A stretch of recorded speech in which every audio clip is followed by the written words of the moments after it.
The pen felt heavier than it should have. I watched Luca's hand move across the document, his signature flowing in that same confident script I'd seen on birthday cards, on the deed to our house, on the back of photographs from our honeymoon in Positano. 8 years of marriage reduced to 23 pages of legalese and 2 signatures at the bottom. The notary's office smelled of old paper and lemon polish. Fluorescent lights hummed overhead, casting everything in that particular shade of institutional beige that made even the most significant moments feel mundane. My lawyer, Mrs. Chen, sat beside me with her hands folded on the conference table, her expression professionally neutral. Across from us, Luca's attorney, a sharp-faced man named Vitale, who I'd met exactly 3 times in 8 years, shuffled papers with practiced efficiency. "Mrs. Moretti, if you'll sign here," the notary said, sliding the divorce decree toward me. Her voice was kind but distant, the tone of someone who'd witnessed 1,000 endings and learned not to get emotionally involved in any of them.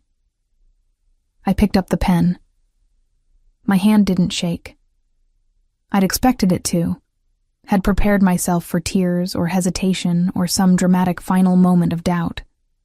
But there was nothing. Just the smooth glide of ink across paper, my maiden name, Elena Russo, appearing beneath the signature line like an old friend I hadn't seen in years. Luca hadn't looked at me once during the entire proceeding. He sat with his shoulders squared in that charcoal Brioni suit I'd helped him select 2 Christmases ago, his dark hair perfectly styled, his attention fixed on some point beyond the notary's left shoulder. Even now, even at the end of everything, he couldn't give me his full presence. That had been the problem all along. "That concludes our business," the notary announced, stamping the final page with a thud that felt absurdly ceremonial. "The decree will be filed with the county by end of business tomorrow. You're both free to go." Free. The word should have felt liberating. Instead, it just felt empty.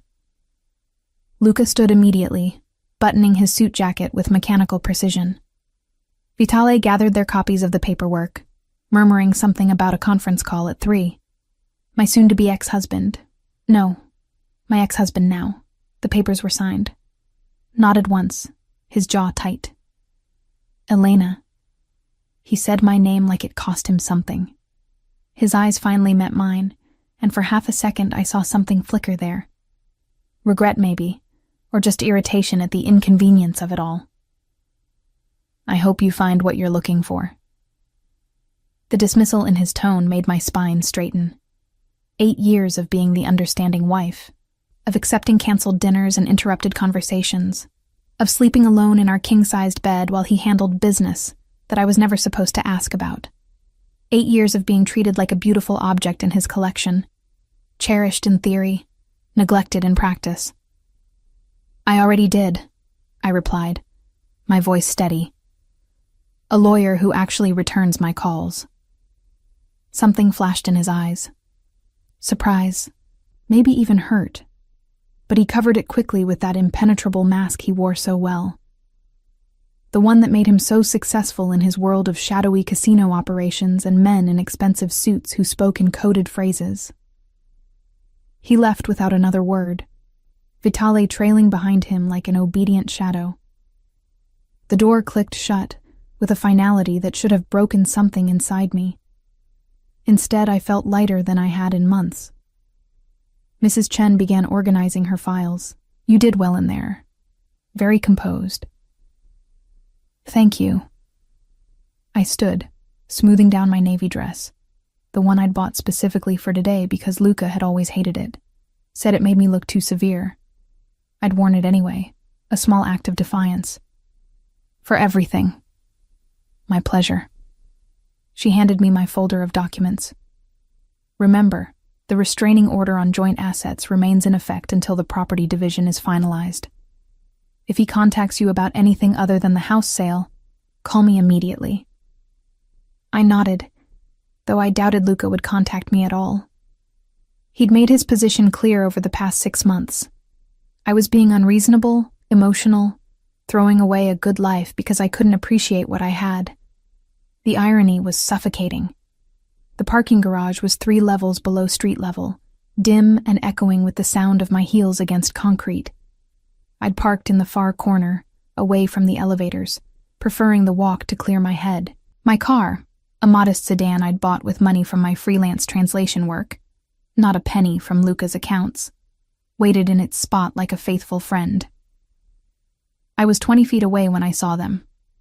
Luca stood beside his black Mercedes, his back to me, talking on his phone in that low, urgent tone I knew so well. The tone that meant business, that meant don't interrupt, that meant I was about to be alone for another evening while he handled something that couldn't wait. But he wasn't alone. A woman stood with him, tall, blonde, wearing a cream-colored suit that probably cost more than my monthly rent. She was laughing at something, her hand resting on his arm with casual familiarity. Not intimate exactly, but comfortable. The way people look when they've spent time together, when they know each other's rhythms. I should have kept walking. Should have gotten in my car and driven away from Luca Moretti and his mysterious phone calls and his beautiful professional associates, who probably understood his world better than I ever could. Should have taken the high road. Instead, I pulled out my phone and sent a text to Marco. Marco Ricci had appeared in my life 3 months ago at a gallery opening I'd attended alone, because Luca had canceled at the last minute, naturally. Marco was an architect, divorced, with kind eyes and a self-deprecating sense of humor that made me laugh for the first time in months. We'd been seeing each other casually, nothing serious, just coffee and conversation, and the gentle reminder that I was still a person outside of being Luca's neglected wife. Ex-wife now, I reminded myself. The text was brief. Are you nearby? Just finished at the notary's. Could use a friendly face. His reply came within seconds. Downtown lot on 5th? I can be there in 10 minutes. I leaned against my car and waited, watching Luca from a distance. He was still on his phone, still animated in that controlled way he had, his free hand gesturing as he spoke. The blonde woman had moved away slightly, checking her own phone, but she kept glancing at him with an expression I couldn't quite read. 8 years. 8 years of watching him choose everything else over me, of being the patient, understanding wife who never complained about the canceled anniversaries, or the charity galas I attended alone, or the Christmas morning he'd spent in his study on a conference call while I opened presents by myself. No more. Marco's Volvo pulled into the lot exactly 9 minutes later. I watched him park, watched him step out looking slightly concerned. His tie loosened from whatever meeting he'd left early to be here. He spotted me immediately, and his expression softened into something warm and genuine. I walked toward him, my heels clicking purposefully against the concrete. From the corner of my eye, I could see Luca still by his Mercedes, his phone call apparently finished. He was talking to the blonde woman now, both of them organizing papers on the hood of his car. Marco met me halfway, his hands coming up to gently hold my shoulders. How did it go? Are you okay? I'm free, I said, and meant it. He smiled, that gentle, understanding smile that had first drawn me to him. That's good. That's really good, Elena. And then I kissed him. Not because I loved him. We weren't there yet. Might never be there. But because I could. Because for the first time in 8 years, my life was my own. Because somewhere behind me was a man who had taken me for granted for so long that he'd forgotten I was capable of leaving. Marco was surprised but not unwilling, his hand settling at my waist as he returned the kiss with careful warmth. It wasn't fireworks or earth-shattering passion. It was simple and honest, and mine. When we parted, I looked over Marco's shoulder. Luca was staring at us, his phone forgotten in his hand, his face a mask of something I'd never seen there before. The blonde woman was still talking, apparently oblivious, but Luca wasn't listening anymore. He was watching me kiss another man in a parking garage, 20 minutes after signing away our marriage, and for the first time in 8 years of knowing him, I saw Luca Moretti look absolutely stricken. Good, I thought. Let him feel what I felt every time he chose his phone over our dinner. Every time he promised to be home and didn't show up. Every time he looked through me like I was furniture. I turned back to Marco, deliberately breaking eye contact with my ex-husband. Thank you for coming. Always, Marco said, squeezing my hand. Want to grab lunch? Celebrate your freedom? I'd like that. We walked to his car together, and I didn't look back once, but I could feel Luca's eyes on me the entire way. The first sign that something had changed came 3 days later when Mrs. Chen called at 7 in the morning. Elena, I need you to sit down, she said without preamble. Luca's attorney just filed a motion to contest the property settlement. I sat at my small kitchen table, coffee cup halfway to my lips, through the window of my rented apartment, a bright one-bedroom in a converted brownstone, so different from the sprawling mansion I'd shared with Luca.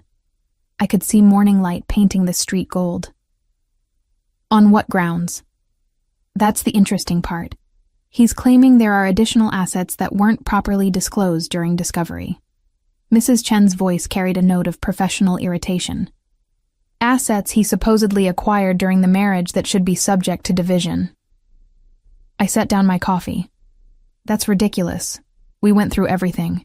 He was the one who wanted this done quickly and cleanly. I know. And 3 days ago, he was signing papers without a single objection. She paused. Elena, has he contacted you at all since the decree was filed? No. Why? Because this feels personal. In 30 years of family law, I've never seen someone pull a move like this after already agreeing to terms. It's going to cost him more in legal fees than whatever assets he's claiming are in dispute. I thought about the parking garage, about Marco's kiss, about the look on Luca's face. That raw, unguarded shock that I'd never seen in 8 years of marriage. He saw me, I said quietly, after the notary. He saw me with someone. Mrs. Chen was silent for a moment. I see. Well, that would explain the sudden change of heart. Her tone became brisk, professional. Can you come to my office this afternoon? We need to strategize our response. After we hung up, I sat staring at my cooling coffee, my mind racing. This wasn't about assets or property division. This was Luca Moretti, a man accustomed to controlling everything in his orbit, realizing that I had moved on before he'd even processed that I was gone. My phone buzzed with a text from Marco. Good morning. Still on for dinner tonight? I smiled despite the knot of anxiety in my stomach. Wouldn't miss it, though I might need a drink first. Luca's being difficult. His response was immediate. Want me to talk to him? I could picture Marco's earnest face, his architect's precision applied to solving human problems. Sweet, but utterly unequipped to deal with someone like Luca Moretti. No, but thank you. I have a lawyer for this kind of thing. The second sign came that evening as I was getting ready for dinner with Marco. I'd just finished my makeup when my phone rang from an unknown number. Against my better judgment, I answered. Elena. Luca's voice, smooth as aged whiskey, filled my ear. We need to talk. My hand tightened on the phone. We have lawyers for that now. Mine told me about your motion. This isn't about the motion. A pause. Who was he? I should have hung up. Should have blocked the number and let Mrs. Chen handle all future communication. Instead, I found myself answering. That's none of your business anymore. You were with him 20 minutes after our divorce was finalized. His voice was controlled, but I could hear something underneath it. Something sharp and unfamiliar. It's absolutely my business. No, Luca, it isn't. I moved to my closet, phone wedged between my shoulder and ear, pulling out the emerald dress I'd chosen for tonight. You lost the right to ask me questions about my personal life when you signed those papers. How long? He demanded. How long have you been seeing him? The audacity nearly made me laugh. Does it matter? You never noticed when we were married. Why start paying attention now? Answer the question, Elena. 3 months. I let the words land, sharp and deliberate. 3 months of actually being seen by someone, of having conversations that don't get interrupted by your phone, of not being stood up for dinner because something came up at the casino. Silence on the other end. Then, so you were cheating. The accusation hit like a slap. I was lonely, Luca. There's a difference. And I never so much as looked at another man until after I filed for divorce. Can you say the same about all those late nights with your associates? I never touched another woman. His voice was cold now, offended. In 8 years, I was faithful to you. Physically, maybe. I zipped up the dress, staring at my reflection in the full-length mirror. The woman looking back at me was stronger than the one who'd signed those papers 3 days ago. But you were married to your business, Luca. I was just the decoration you kept at home. That's not... He stopped, and I heard him take a measured breath. The sound of Luca collecting himself, reasserting control. I gave you everything, the house, the cars, the lifestyle. Everything except yourself. My voice was quiet now, tired. I would have traded all of it for one dinner where you actually listened to me. One conversation where your phone stayed in your pocket. One anniversary where you remembered without your assistant reminding you. Another pause. When he spoke again, his tone had shifted into something I couldn't quite identify. The motion isn't about the assets. I know. I saw you kiss him. The words came out rough, unpolished. In the parking garage, I saw you. I know that too. It should have been me. So quiet I almost missed it. After everything we'd just been through, if you needed comfort, it should have been me. The rawness in his voice caught me off guard. In 8 years, I'd never heard Luca sound uncertain about anything. He was always composed, always in control, always 3 steps ahead of everyone around him. You can't have it both ways, I said finally. You can't ignore me for 8 years, and then be upset when I stop waiting for you to notice I exist. I noticed. His voice strengthened. I always noticed, Elena. Every dress you wore, every book you read, every quiet sigh when I canceled our plans. I noticed all of it. Then why? Because I'm a fool.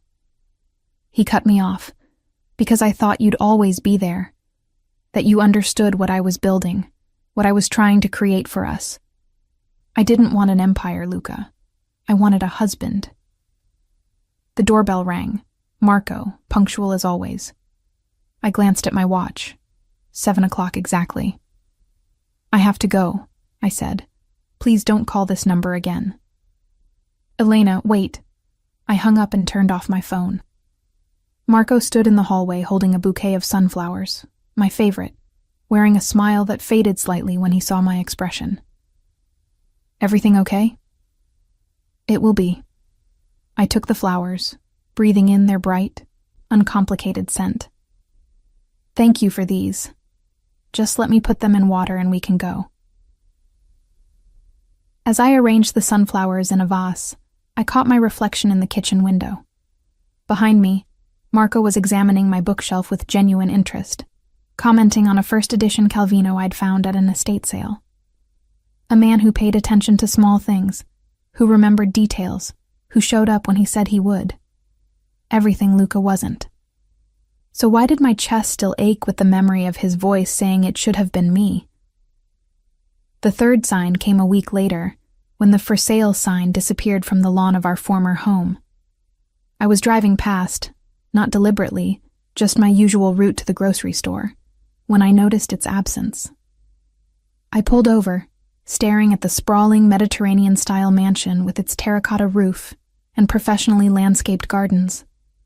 The sign that had been there for 3 months, the one that represented our agreed-upon plan to sell and split the proceeds, was gone. I called Mrs. Chen immediately.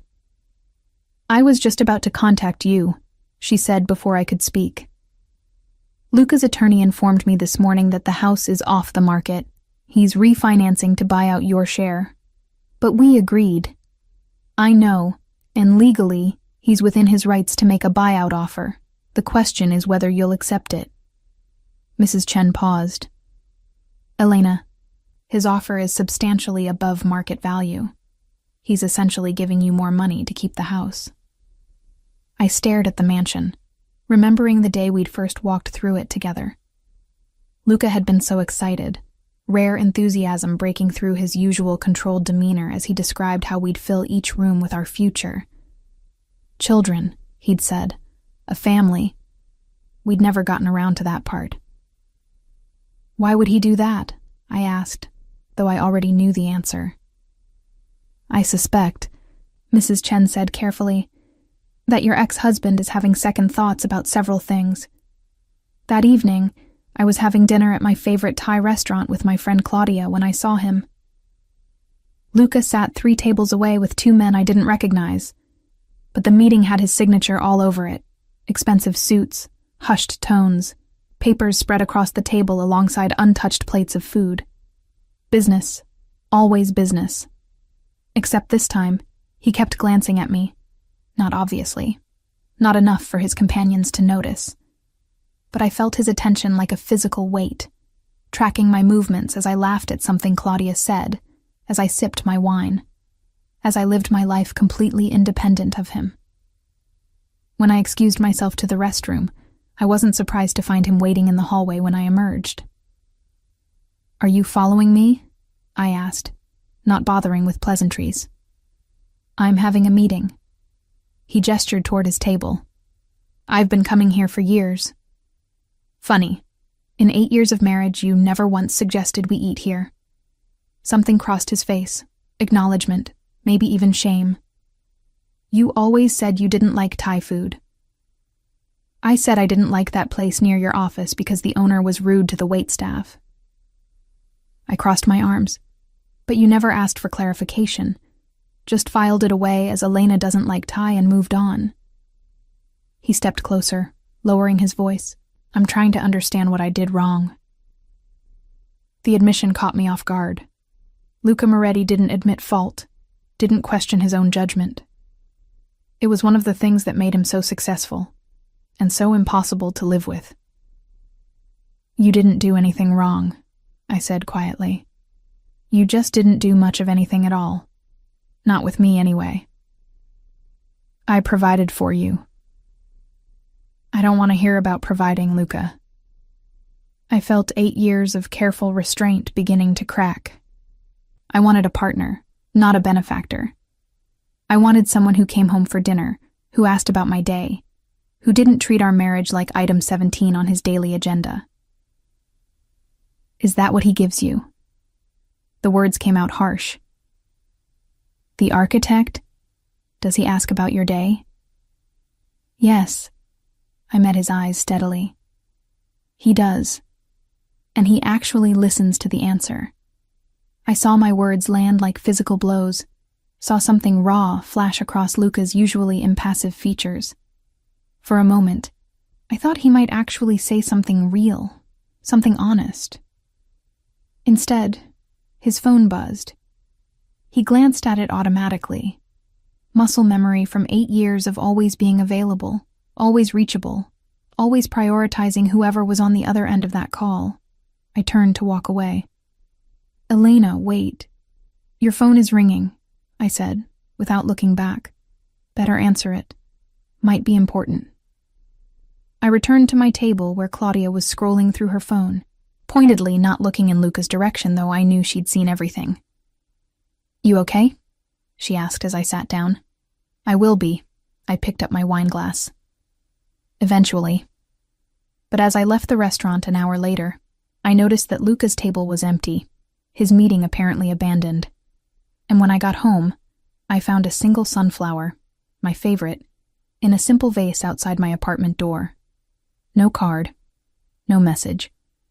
Just a flower that couldn't have been from Marco, because he was out of town on business. I brought it inside and set it on my kitchen counter, staring at it for a long time before finally allowing myself to acknowledge what I'd been fighting since that phone call. Luca Moretti was finally paying attention. The question was whether it was too late. The surveillance started subtly. Or perhaps it had always been there and I was only now noticing it. The same black sedan appeared 3 times in 2 weeks, parked across from my apartment building at different times of day. At the farmer's market on Saturday morning, I caught sight of a man in a leather jacket, who seemed far too interested in the organic produce stand, the same man I'd seen outside the gym on Tuesday. And when I went to the movies with Marco, there was Dimitri, Luca's driver for the past decade, sitting 5 rows behind us, alone, watching an art house film I knew for certain he had no interest in. I called Mrs. Chen again. "He's having you followed," I said without preamble. "Can we get a restraining order?" She sighed. "Elena, I hate to say this, but unless he's threatening you or making contact himself, there's not much we can do. And technically, if these are public places, so I'm just supposed to accept being stalked. I'll send his attorney a strongly worded letter about respecting your privacy." Her tone was apologetic. "But short of catching someone actually trespassing or harassing you, our options are limited." After we hung up, I stood at my window watching the black sedan idling across the street. The driver, not Dimitri this time, someone I didn't recognize, was reading a newspaper, occasionally glancing up at my building. My phone buzzed with a text from Marco. "Still good for the gallery opening tomorrow night?" I hesitated before responding. Marco had been patient and understanding over the past month, but I could see the strain starting to show. The canceled plans when Luca's lawyer scheduled yet another emergency meeting. The carefully neutral expression when I mentioned my ex-husband's latest legal maneuver. The way his smile tightened whenever I checked my phone, worried about what new tactic Luca might deploy. "Looking forward to it," I typed back. "Pick me up at 7? The gallery opening was at a converted warehouse in the Arts District, featuring an up-and-coming sculptor whose work explored themes of entrapment and freedom. The irony wasn't lost on me as Marco and I admired a piece called Gilded Cage, a beautiful bronze bird trapped inside delicate golden bars. "The artist says it's about choosing comfort over authentic life," Marco explained, reading from the placard. He was doing that thing he did when he was nervous, overcompensating with intellectual analysis. How we sometimes imprison ourselves without realizing it. I sipped my wine, acutely aware of the man in the charcoal suit examining a painting 20 feet away. Not one of Luca's usual associates, but the watchful quality was the same. "It's beautiful." "You're distracted." Marco's voice was gentle, but there was an edge underneath. "You've been distracted for weeks now." "I'm sorry." I turned to face him fully, forcing myself to focus. "You're right. I'm here. I'm present." "Are you?" He set down his wine glass. "Because it feels like even when you're with me, you're still fighting with Luca, still letting him control your life, just in a different way." The accuracy of the observation stung. "That's not fair." "Isn't it?" Marco's expression was kind but resolute. "Elena, I care about you. I think you're incredible, but I'm starting to wonder if there's room in your life for someone new when you're still so tangled up with the old." Before I could respond, a familiar voice cut through the ambient noise of the gallery. "Elena, what a pleasant surprise." I turned to find Luca standing 3 feet away, impeccably dressed in navy blue with that particular shade of tie I'd once told him brought out his eyes. He held a glass of red wine and wore an expression of polite interest, as if running into his ex-wife at a gallery opening was the most natural thing in the world. "Luca!" My voice came out steadier than I felt. "I didn't know you were interested in contemporary sculpture." "I'm on the museum board." His gaze flickered to Marco, cool and assessing. We sponsor emerging artists. You must be the architect. Marco extended his hand with professional courtesy. Marco Ricci. And you must be the ex-husband who can't seem to finalize a property settlement. I winced, but Luca's expression didn't change. He shook Marco's hand with measured firmness. Luca Moretti. And the settlement is perfectly finalized. I'm simply ensuring Elena receives everything she's entitled to. By contesting agreements you already signed. Marco's architect's precision emerged, that analytical mind that could spot structural weaknesses. Forgive me, but that seems counterproductive. Does it? Luca's smile was subtle, dangerous. I'd call it thorough, making sure no details are overlooked, no assets undervalued. Surely, as an architect, you appreciate the importance of getting the foundation right before building anything permanent. The metaphor wasn't subtle. I stepped between them, quite literally. Marco, would you mind getting me another glass of wine? The Pinot Noir was excellent. He hesitated, clearly unwilling to leave me alone with Luca, but ultimately nodded. Of course. I'll be right back. As soon as Marco was out of earshot, I turned on Luca. What are you doing here? I told you, museum board. He gestured around the gallery with his wine glass. Though I'll admit, when I saw your name on the RSVP list, I was curious. You're having me followed, Luca. That's not curiosity. That's obsession. Protective surveillance, he corrected calmly. You're still my wife in the eyes of ex-wife. The decree was finalized 3 weeks ago. Legally, yes. Something shifted in his expression, that mask slipping just slightly. But you'll forgive me if I'm having difficulty adjusting to the reality of you being with someone else. I don't need your forgiveness. I kept my voice low, conscious of the other gallery patrons. And I don't need your protection. What I need is for you to let me move on with my life. Is that what you're doing? He nodded toward where Marco stood at the wine table, chatting with the server. Moving on with a man you've known for 3 months? A nice, safe architect who probably discusses floor plans over dinner and goes to bed by 10? The condescension in his tone ignited something hot and angry in my chest. Yes, actually, I'm moving on with someone who treats me like a person instead of a possession. Someone who shows up when he says he will. Someone whose idea of quality time doesn't involve reviewing quarterly earnings reports while I sit across from him being decorative. I never thought of you as decorative. His voice dropped, becoming more intense. You were the most intelligent, fascinating woman I'd ever met. You still are. Then why did you treat me like wallpaper for 8 years? The question hung between us, raw and honest. Around us, the gallery opening continued. Conversations about art and wine and technique. But in our small circle of tension, everything had gone still. Because I'm a fool, Luca said finally, echoing his words from that phone call. Because I thought love meant providing security, building something that would last. I didn't realize you needed more than a stable foundation. I needed you, Luca. Not your money, not your protection, not your grand vision for the future. Just you. My voice cracked slightly. I needed the man who used to read poetry to me in bed on Sunday mornings. The one who took me dancing in the rain during that weekend in Venice. The one who actually looked at me when I talked. I still look at you. His eyes held mine with an intensity that made it hard to breathe. Elena, I never stopped looking. Then you have a funny way of showing it. Marco was returning, 2 wine glasses in hand, his expression carefully neutral, but his jaw tight. I took a breath, preparing to de-escalate, to smooth over the tension and salvage what was left of the evening. Luca spoke first, addressing Marco directly. Take care of her. She deserves someone who will. Then he was gone, moving through the crowd with the fluid grace he'd always possessed, stopping briefly to shake hands with the gallery owner before disappearing into the night.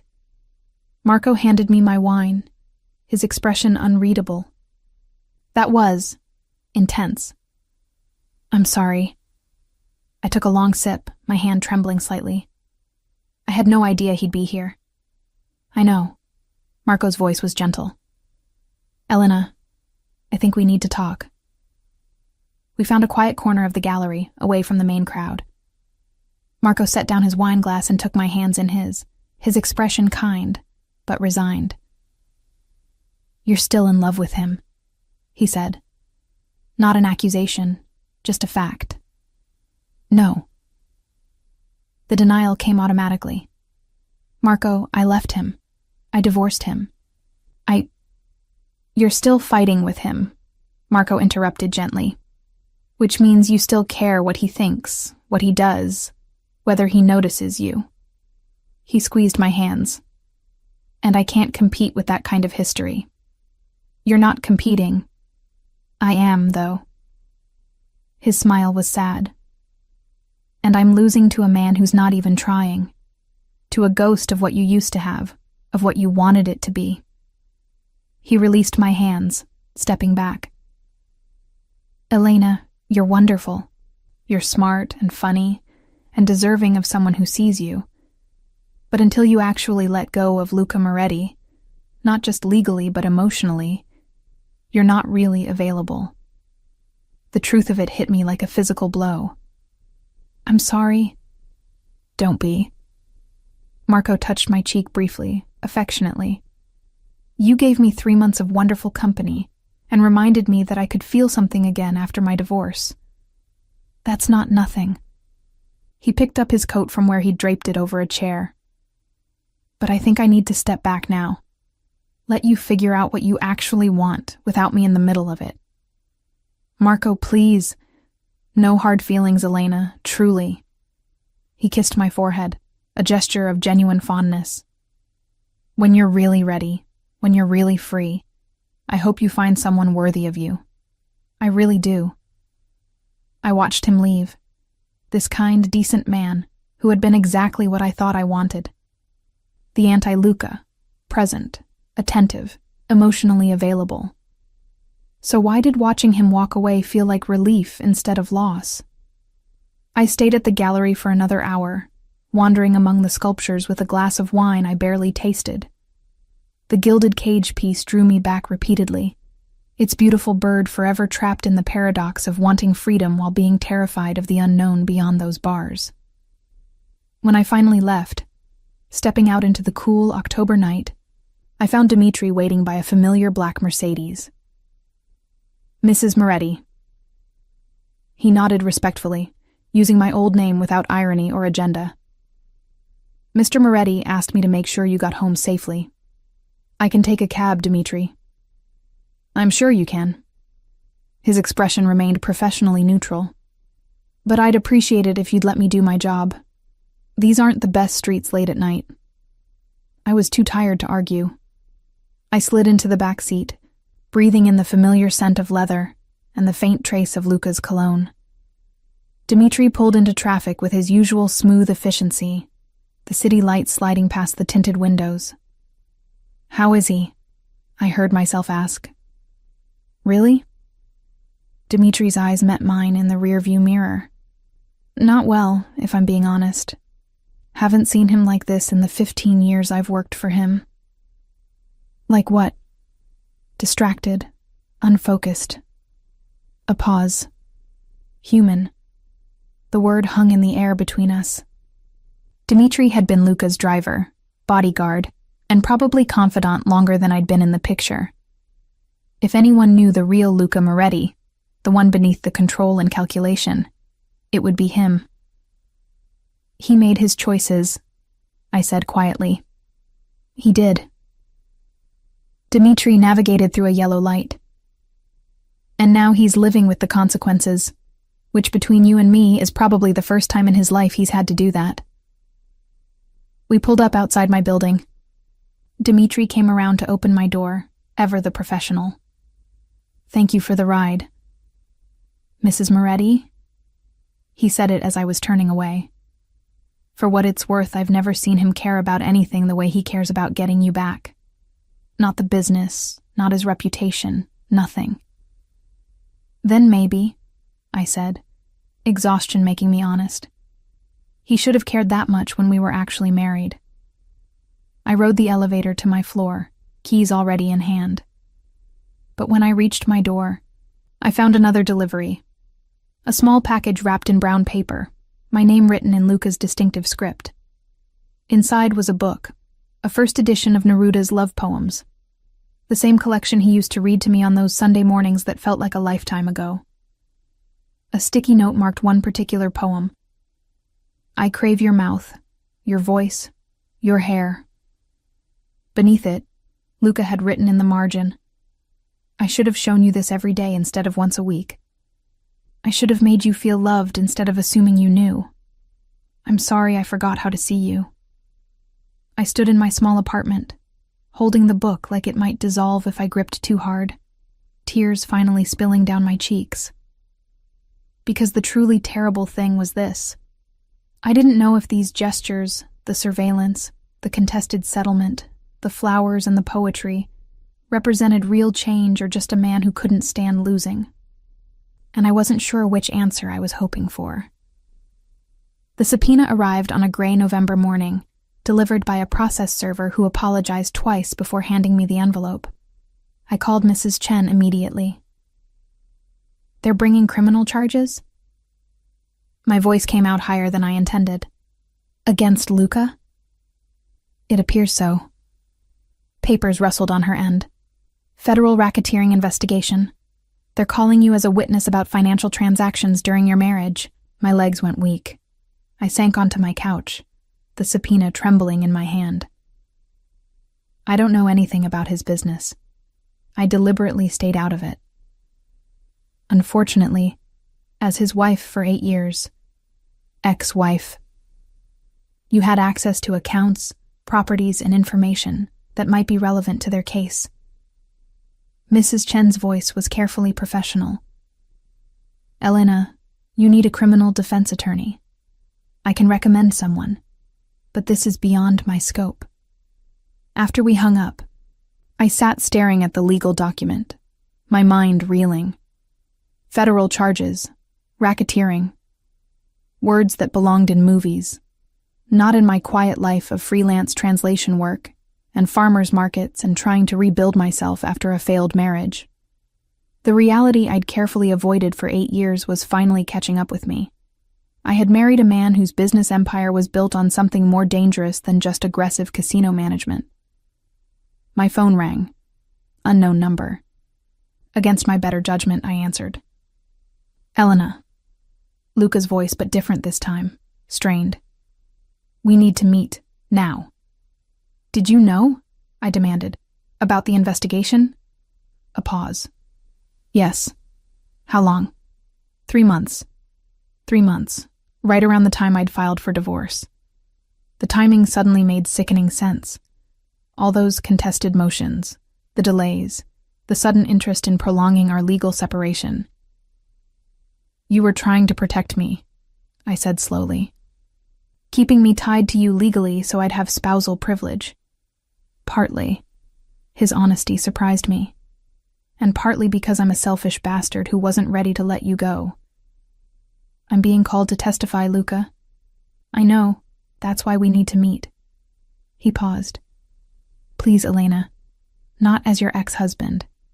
As someone who needs to explain before you make a decision that affects both our lives. Against every instinct screaming at me to refuse, I agreed. We met at a small cafe in a neighborhood neither of us frequented, far from both his usual haunts and mine. Luca arrived first, sitting at a back table with an untouched espresso, looking more exhausted than I'd ever seen him.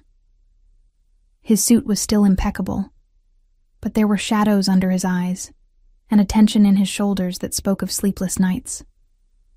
I slid into the seat across from him. No greeting, no pleasantries. Tell me. He took a breath. Most of what they'll ask you about is legitimate business. The casinos, the real estate holdings, the investment portfolios. All legal, all properly taxed. And the rest? His eyes met mine. There are some partnerships with individuals whose other business interests are questionable. Loans secured through unconventional means. Real estate deals structured to obscure ownership. He rotated his espresso cup absently.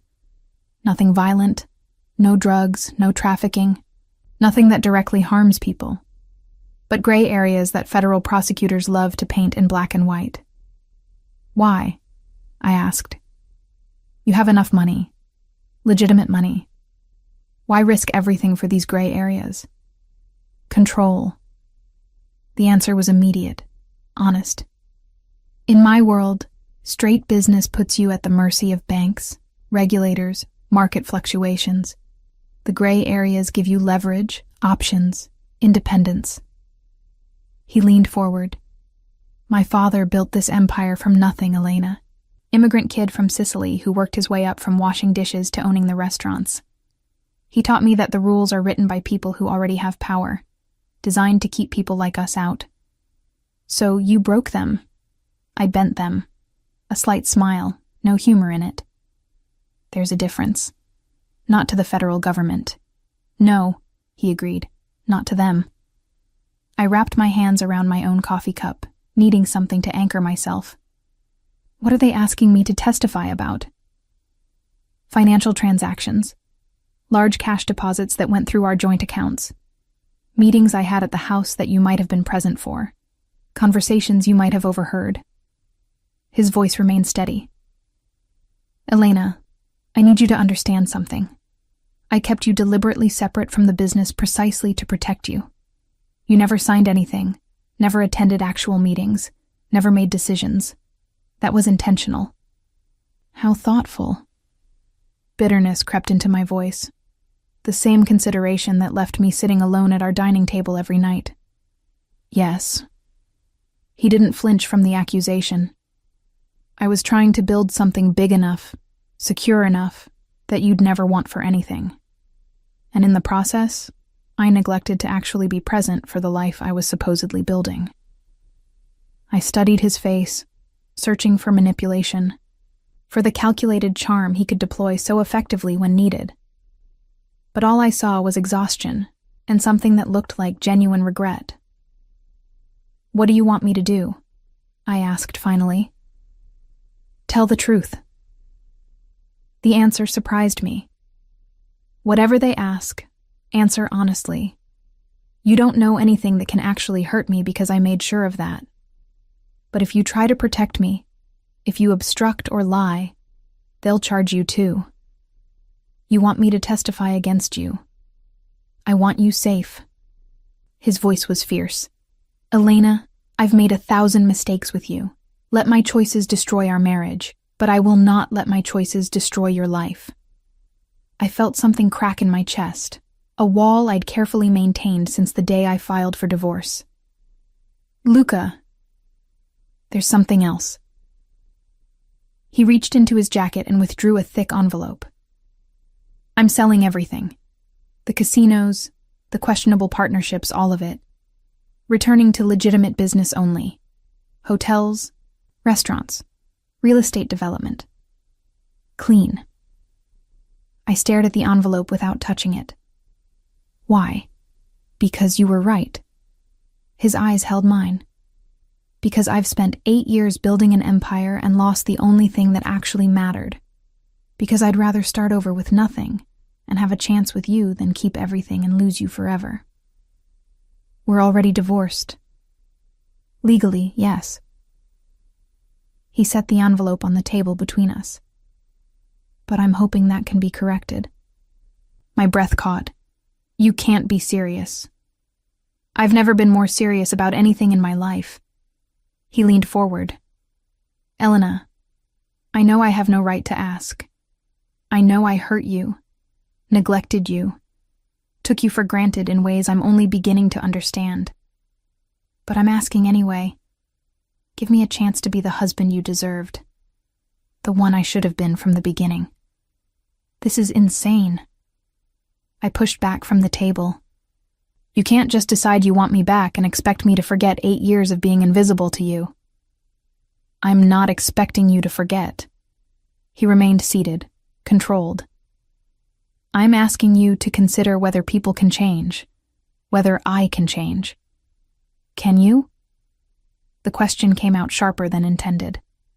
Can the man who built an empire on control and leverage and gray areas really just walk away from it? Or is this another calculated move, Luca? Position yourself as reformed. Win back the ex-wife. Improve your image for the trial. He flinched. The first genuine emotional reaction I'd seen from him in this entire conversation. Is that really what you think of me? I don't know what to think anymore. I stood, gathering my purse. 2 months ago, you signed divorce papers without a second thought.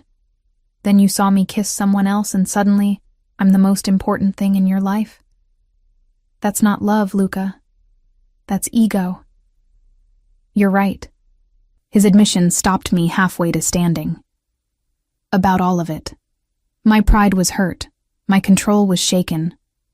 Seeing you with someone else made me realize what I'd lost in a way that your leaving never did.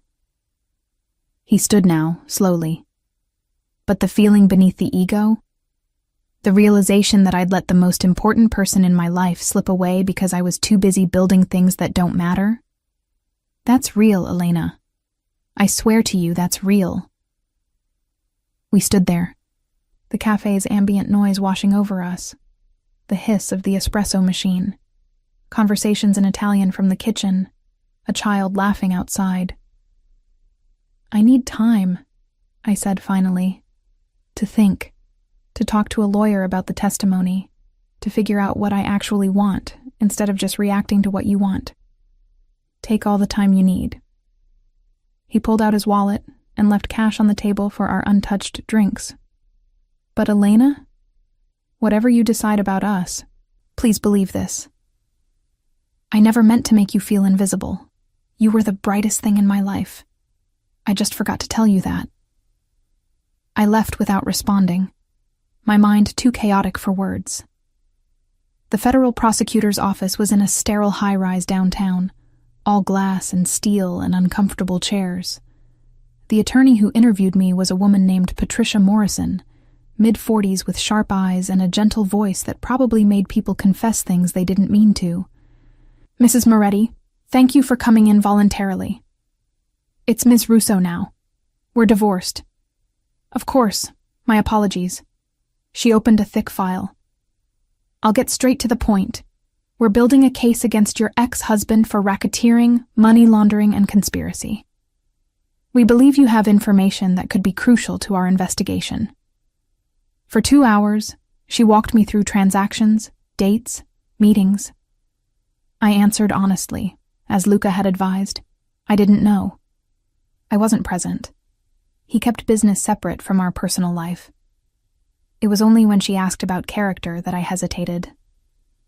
In your experience, Ms. Russo, did Luca Moretti ever demonstrate violent tendencies, intimidation tactics, threats toward those who crossed him?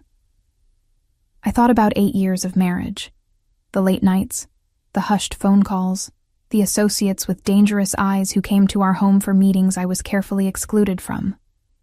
I also thought about the morning I'd had food poisoning, and Luca had canceled all his meetings to sit by my side, bringing me ginger tea and reading to me between bouts of nausea. The way he'd actually cried, when his mother died, and he'd let himself be vulnerable only with me. The fierce protectiveness when a client at a charity event had made a crude comment about my appearance. No, I said finally. Whatever else Luca Moretti might be, I never saw him be violent. Never saw him threaten anyone physically. His power came from leverage, from knowing things and using that knowledge strategically, but not from violence. Patricia Morrison studied me carefully. You're protecting him. I'm telling you the truth as I experienced it. I met her gaze steadily. You asked what I witnessed. I'm telling you. After the interview, I sat in my car in the parking garage, my hands shaking from adrenaline. I'd just testified, not officially, but in a way that would shape their case against Luca. I'd told the truth. but I'd also chosen which truths to emphasize. My phone buzzed with a text from an unknown number. Thank you. Nothing else. But I knew it was from Luca. Knew somehow that he'd found out about my interview already. His network of information, still functioning even as his empire crumbled around him. I drove home through downtown traffic, my mind replaying Patricia Morrison's questions and my own answers. Had I been honest? Yes. Had I been strategic in how I presented that honesty? Also yes. Because the truth was more complicated than federal prosecutors wanted to hear. Luca Moretti was neither a violent criminal nor an innocent businessman. He was a man who operated in spaces between legal definitions, who built power through information and leverage rather than force, who hurt people through absence and neglect rather than action. And despite everything, despite the divorce and the pain, and the 8 years of being invisible, some part of me still wanted to protect him from a legal system that saw only black and white in a world that lived primarily in gray. The trial began in February, 5 months after our divorce was finalized. I watched from the gallery as Luca entered the courtroom in a charcoal suit, flanked by his legal team. He looked thinner than I remembered, the sharp angles of his face more pronounced, but his composure remained absolute. He didn't look at me. Not once during the entire first day of proceedings. The prosecution painted a picture of a criminal empire disguised as legitimate business, money laundering through casino operations, loan sharking dressed up as private lending, real estate deals structured specifically to obscure ownership and evade taxes. They had financial records, witness testimony, a paper trail carefully constructed over months of investigation. Luca's defense argued that aggressive business tactics and creative financial structures didn't constitute criminal activity, that the prosecution was trying to criminalize success, targeting an immigrant family that had built something from nothing through hard work and determination. I attended every day of the trial, sitting in the back row, watching the man I'd married be dissected by lawyers who'd never shared a meal with him, never heard him laugh, never seen him vulnerable. On the third day, I was called to testify. The courtroom fell silent as I was sworn in. Patricia Morrison approached with her trademark combination of professionalism and barely concealed intensity. Ms. Russo, you were married to the defendant for 8 years. Is that correct? Yes. During that time, were you aware of his business operations? Generally, yes. Specifically, no. He kept his work separate from our personal life. She walked me through the same questions from our initial interview. Transactions, meetings, conversations I might have overheard. I answered each one honestly. I didn't know. I wasn't present. He was careful to shield me from the details of his business. Then she shifted tactics. Ms. Russo, you filed for divorce last year. Can you tell the court why? Luca's attorney objected immediately. Relevance, Your Honor. The defendant's personal life speaks to his character, Patricia Morrison argued. We're trying to establish a pattern of deception and control. The judge considered. I'll allow it, but keep it brief. I took a breath, suddenly aware of dozens of eyes on me. The jury, the press, the gallery full of people invested in Luca's fall or survival. I left because I was lonely, I said quietly, because my husband was married to his business in a way he never was to me, because I spent 8 years being provided for materially while starving emotionally. Did you ever suspect that his business involved illegal activity? The question hung in the air. The honest answer was complicated. I'd suspected. I'd chosen not to know. I'd traded willful ignorance for the comfort and security of being Mrs. Luca Moretti. I suspected he operated in gray areas, I said finally. But I never witnessed anything I would consider criminal. No violence, no explicit illegal activity, no obvious harm to others. Patricia Morrison's expression tightened with frustration. She'd wanted me to be the scorned ex-wife, ready to burn down the man who'd hurt her. Instead, I was giving careful, measured testimony that undermined her narrative of Luca as a dangerous criminal. You're protecting him, she said. echoing her words from our first interview. "I'm telling the truth," I replied. "Whatever our personal problems, I never saw Luca Moretti break the law. I saw him work too much, prioritize his business over his marriage, and build an empire through aggressive but legal tactics. That might make him a bad husband. It doesn't make him a criminal." Luca's attorney declined to cross-examine. I was dismissed, my testimony complete. As I left the witness stand, I finally allowed myself to look at Luca. He was watching me with an expression I couldn't quite read, gratitude perhaps, or something deeper. Something that looked like the beginning of hope. The trial lasted 6 weeks. The prosecution presented mountains of evidence: financial records, testimony from former employees, analysis from forensic accountants. Luca's defense systematically dismantled the criminal narrative, arguing that aggressive business didn't equal illegal business, that creative financial structures didn't constitute money laundering, that the prosecution was criminalizing success. I attended every day, a silent witness to the destruction and defense of the man I'd once loved, might still love, though I barely admitted that even to myself. The verdict came on a rainy Thursday in late March. Guilty on 3 counts of racketeering, not guilty on the money laundering charges, guilty on 2 counts of financial fraud. I watched Luca's face as the jury foreman read each verdict. He remained absolutely still, that mask of control firmly in place. Only his hands betrayed him, clenched white-knuckled on the defense table. Sentencing was scheduled for 6 weeks later. Luca was released on bail with strict conditions: electronic monitoring, surrender of passport, no contact with known associates. His empire was already crumbling, assets frozen, partnerships dissolved, the casino operations sold to a competitor. I found him in the parking garage after the verdict, leaning against his car. Not the Mercedes anymore, that had been seized, but a modest sedan, with his tie loosened and his carefully maintained composure finally shattered. "Elena." He straightened when he saw me. "You shouldn't be here." "Probably not." I stopped a few feet away, maintaining careful distance. "How are you holding up?" He laughed, a bitter sound. "I just got convicted on 5 federal counts. My business is gone. I'm facing minimum 10 years in prison. I've lost everything that I spent my entire adult life building." He met my eyes, but somehow the worst part is knowing I had you and threw it away for an empire that's now dust. "You didn't throw me away," I said softly. "You just forgot I was there, which is worse." He pushed off from the car. "Elena, I know I have no right to ask anything of you, but I need to tell you something before sentencing, before I go away and you move on with your life. Luca, I love you." The words came out raw, unpolished. I loved you when we met. I loved you when we married. I loved you every day we were together, even when I was too stupid and proud to show it. And I love you now, after losing you, after destroying everything we could have been.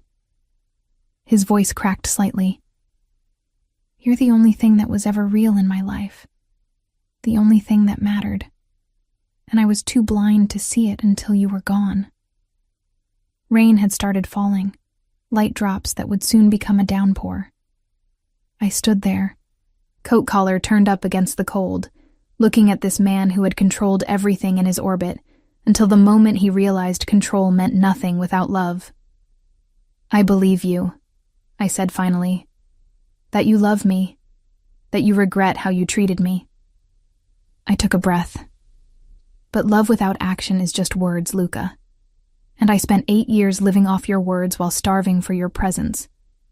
I know. He stepped closer, rain beginning to darken his suit, which is why I'm not asking you to take me back. I'm not asking you to wait for me while I serve whatever sentence they hand down. I'm just asking you to know that you were loved, that my failure to show it was my flaw, not your worth. The rain intensified, soaking through our clothes, plastering hair to our faces. We stood there in the empty parking garage, two people who'd loved each other badly, saying goodbye to what might have been. "What will you do?" I asked. "After sentencing?" "Serve my time, pay my debt to society." A slight smile. "Maybe learn to be a better man, the kind who deserves someone like you, even if that someone can never be you again." I surprised myself by reaching out and taking his hand. His fingers closed around mine, warm despite the cold rain, familiar despite the months of separation. "You hurt me," I said quietly. "In ways I'm still processing, but I don't want you to spend the next 10 years punishing yourself. Luca, I want you to actually change, to become the man you could have been. For you, for yourself."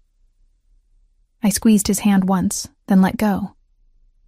The man who reads poetry on Sunday mornings, who dances in the rain, who actually sees the people he loves instead of just providing for them.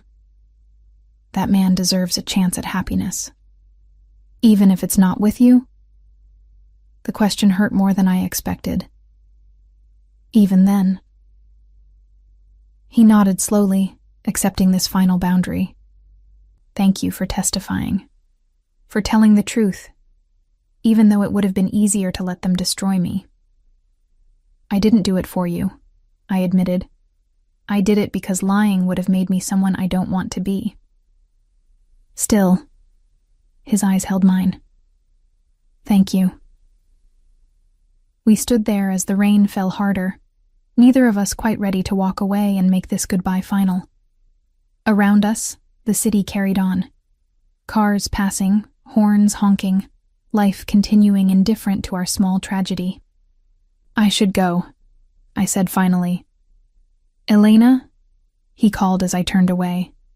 "If I get through this, if I survive the next few years and come out the other side as someone better, is there any chance, any possibility that you might consider—" "Don't."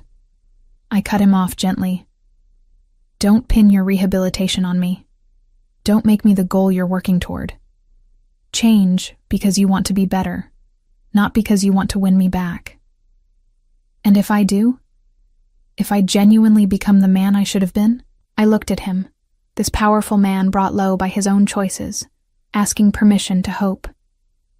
"Then maybe," I said softly, "maybe we'll see what happens when two people who loved each other badly get a chance to love better." It wasn't a promise. It wasn't even really an opening, but it was honest. I drove away through the rain, watching Luca grow smaller in my rearview mirror until he disappeared entirely. And for the first time since filing for divorce, I cried. Not for what we'd lost, but for what we'd never quite managed to build. Luca was sentenced to 18 months in federal prison, followed by 3 years of supervised release. Lighter than expected, his attorney told reporters, thanks to his cooperation with authorities and his voluntary dissolution of questionable business partnerships. I didn't attend the sentencing hearing. I'd said my goodbye in that parking garage, and I meant it. For the first 6 months of his incarceration, I heard nothing from him. No letters, no phone calls, no messages passed through third parties. It was exactly what I'd asked for. Space to rebuild my life without him in it, even peripherally. I moved into a new apartment, bigger, with better light for my translation work. I took on more clients, expanded into literary translation instead of just technical documents. I reconnected with friends I'd neglected during my marriage, joined a book club, started taking Italian cooking classes on Thursday evenings. I built a life that was genuinely mine, not an appendage to someone else's empire. Marco sent me a card on my birthday with a sweet note about wishing me happiness. He was seeing someone seriously now, a fellow architect who shared his love of structural engineering and early bedtimes. We'd gotten coffee once, friendly and warm, both of us acknowledging that our brief relationship had served its purpose, getting me out of Luca's shadow and reminding Marco he could feel something after his own divorce. "You still think about him," Marco had observed over lattes. Not accusing, just stating a fact. "Less than I did," I'd replied honestly. But yes. Good. I'd looked at him in surprise. Someone who occupied 8 years of your life deserves to be thought about, he'd explained. Not dwelled on, not obsessed over. Just acknowledged. Given space in your history without being allowed to dictate your future. It was good advice. I tried to follow it.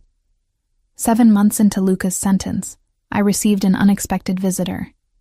Dimitri appeared at my door on a Saturday morning, looking uncomfortable in civilian clothes, jeans and a sweater, rather than his usual driver's uniform.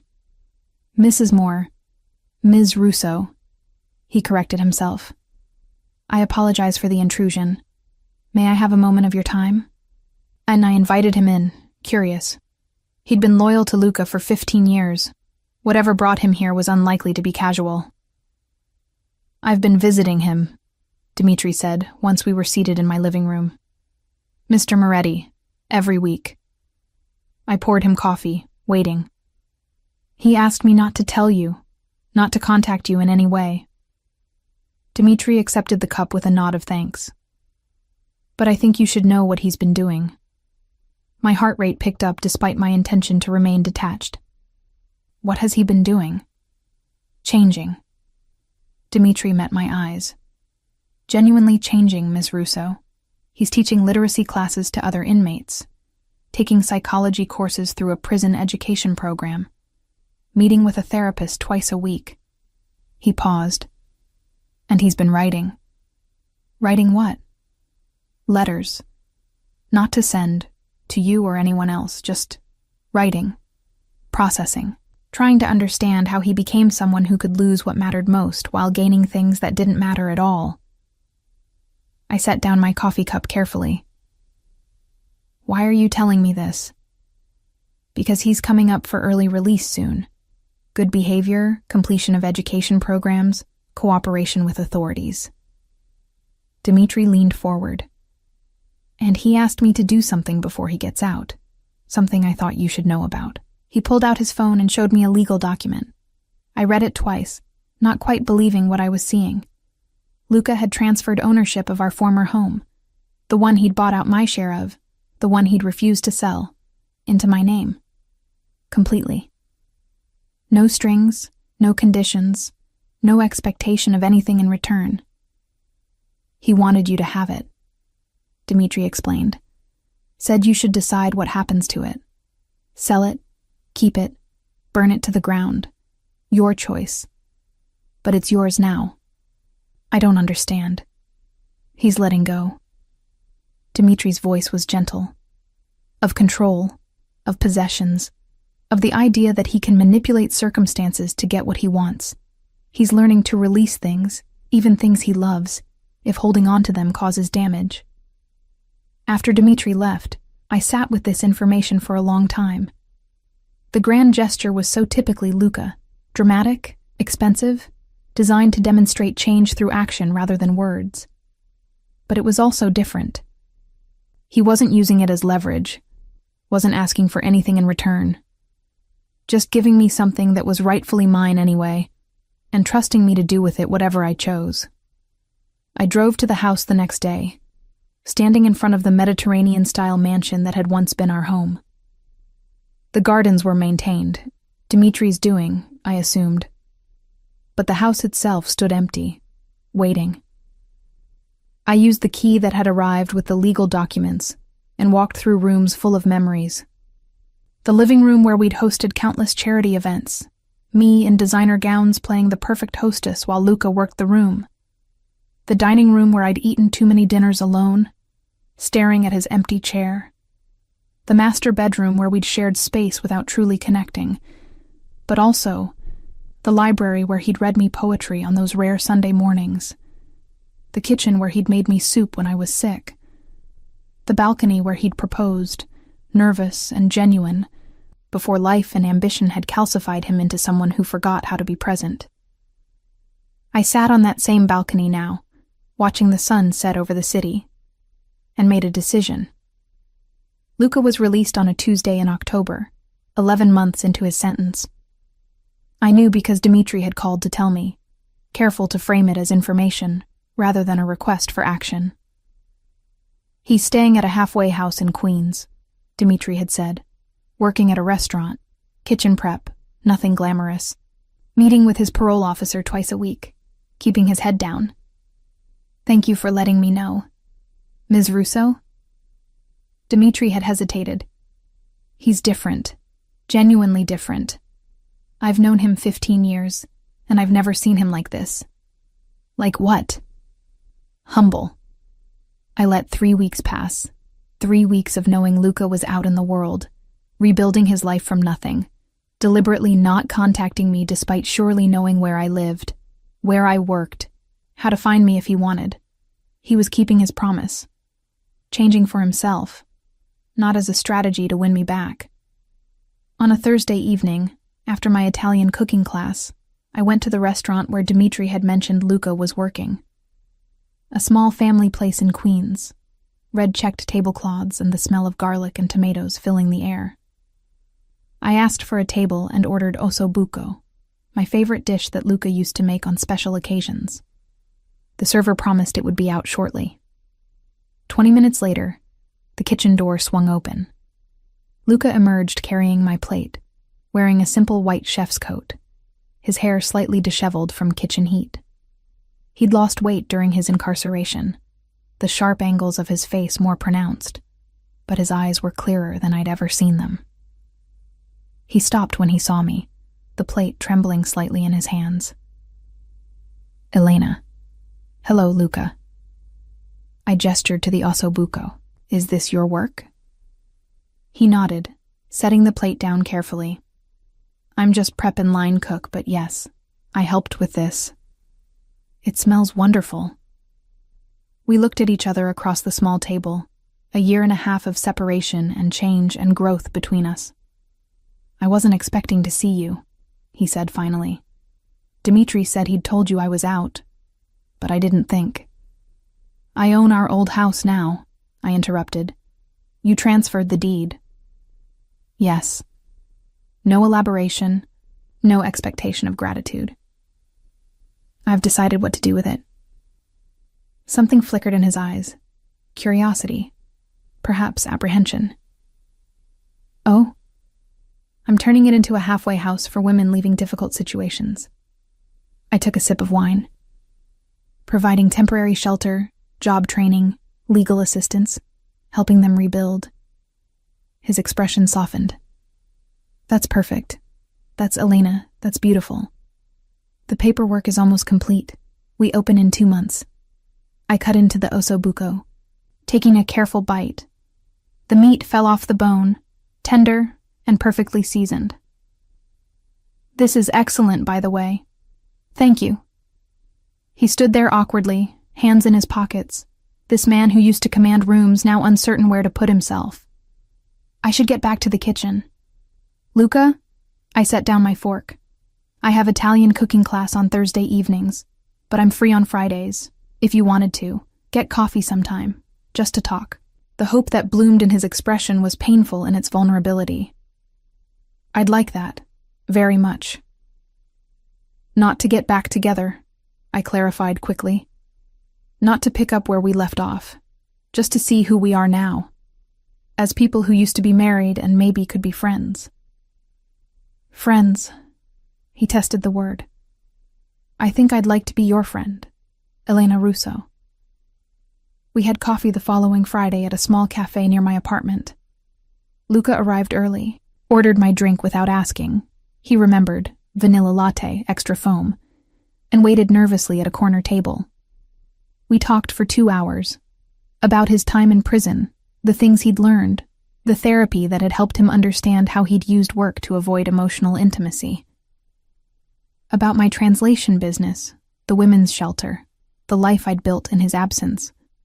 About books we'd read and movies we'd seen and the small mundane details that build a real relationship rather than a romantic ideal. It wasn't electric. It wasn't passionate. It was awkward and honest and sometimes painful. It was real.